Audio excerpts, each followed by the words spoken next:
আজকে আমরা জানবো হযরত দাউদ আলাইহিস সালামকে বর্ম নির্মাণ কৌশল শিক্ষা দেওয়ার রহস্য।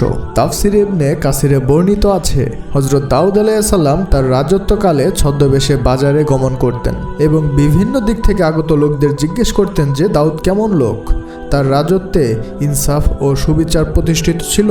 যেহেতু সব মানুষ সুখে শান্তিতে বসবাস করছিল, তাই রাষ্ট্রের বিরুদ্ধে কারো কোনো অভিযোগ ছিল না। তাই যাকেই প্রশ্ন করা হতো সেই হযরত দাউদ আলাইহিস সালামের প্রশংসা করত।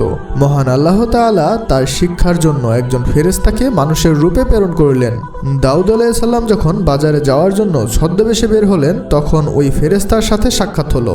অভ্যাস অনুযায়ী তাকেও তিনি সেই একই প্রশ্ন করলেন। তখন মানবরূপী সেই ফেরেশতা তাকে জবাব দিলেন, দাউদ খুব ভালো লোক, তিনি নিজের জন্য এবং উম্মত ও প্রজাদের জন্য তিনি সর্বোত্তম ব্যক্তি।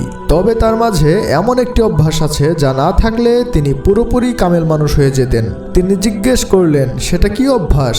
ফেরেশতা বললেন, তিনি তার ও তার পরিবারের ভরণ পোষণ বাইতুল মাল তথা সরকারি কোষাগার থেকে গ্রহণ করেন। এই কথা শুনে হযরত দাউদ আলাইহিস সালাম আল্লাহ তাআলার কাছে কাকুতি মিনতি ও দোয়া করতে থাকেন।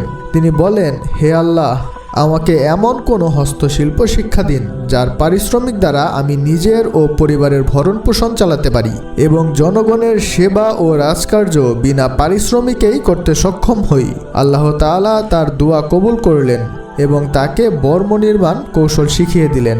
সম্মানস্বরূপ তার জন্য লোহাকে মোমের মতো নরম করে দেওয়া হলো, যাতে কাজটি তার জন্য সহজ হয় এবং অল্প সময়ে জীবিকা উপার্জন করে তিনি অবশিষ্ট সময় ইবাদত ও রাজকার্যে নিয়োজিত করতে পারেন।